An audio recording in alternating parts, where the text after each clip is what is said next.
రాబోయే బీహార్ అసెంబ్లీ ఎన్నికల్లో మల్లోపారి గెలిచేటందుకే పువ్వు పార్టీలు కుట్రలు చేస్తున్నారు.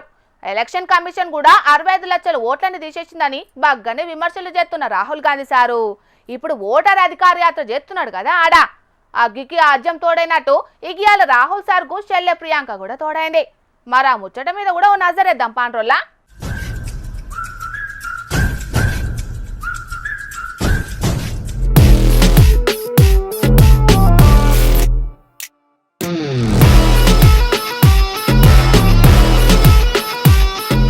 సినిమా హీరోకు ఏం తక్కువ కాకుండా రాహుల్ గాంధీ సారు చెల్లె ప్రియాంక గాంధీని బండి మీద ఎక్కించుకొని ఎట్లా బయలుదేరిండో చూస్తున్న రానులా.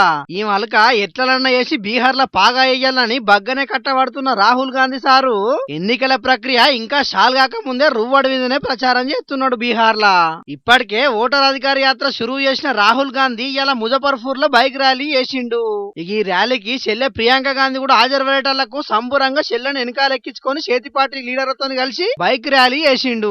ఈ వీడియోను చేతిపాటి సోషల్ మీడియాలో పెట్టేటలకు ఆ పార్టీ కార్యకర్తలు బుల్లెట్ బండి పోయేంత స్పీడ్ లో పొట్టు తిప్పుతున్నారు. అన్నా చెల్లెలు ఇద్దరు ప్రచారంలో దిగిరు కాబట్టి ఇక ఎన్డీఏ ఆటలు నడవాయి. ఈ పారి జరిగే ఎలక్షన్లల్లా చేతిపాటి అధికారంలో వచ్చుడు ఖాయమని డంకా బజాయించి మరీ చెప్తున్నారు. కానీ కొంతమంది తెలంగాణ నిరుద్యోగులు మాత్రం గట్టిగానే అరుచుకుంటున్నారు. అధికారం కోసం ఎన్నికలకు ముందుగాల గిట్లనే తిరుగుతారు, గెలిచినాక మాత్రం మళ్ళా పత్తా కూడా కనబడకుండా పోతారు వాళ్ళు. రాహుల్ గాంధీ ఎన్నికలకు ముందుగాల అశోక్ నగర్ కు వచ్చిండు. మా నిరుద్యోగుల బాధలన్నీ ఇన్నాడు. హైదరాబాద్ బిర్యానీ కూడా తిన్నాడు. అధికారంలోకి వచ్చిన ఏడాదిలోనే మీకు 2 లక్షల ఉద్యోగాలు ఇస్తామని చెప్పిండు. ఇక ప్రియాంక గాంధీ కూడా ఎన్నికలకు ముందు సరూర్ నగర్ లో పెట్టిన సభల 4,000 రూపాయల నిరుద్యోగ వృత్తి ఇస్తామని హామీ ఇచ్చింది.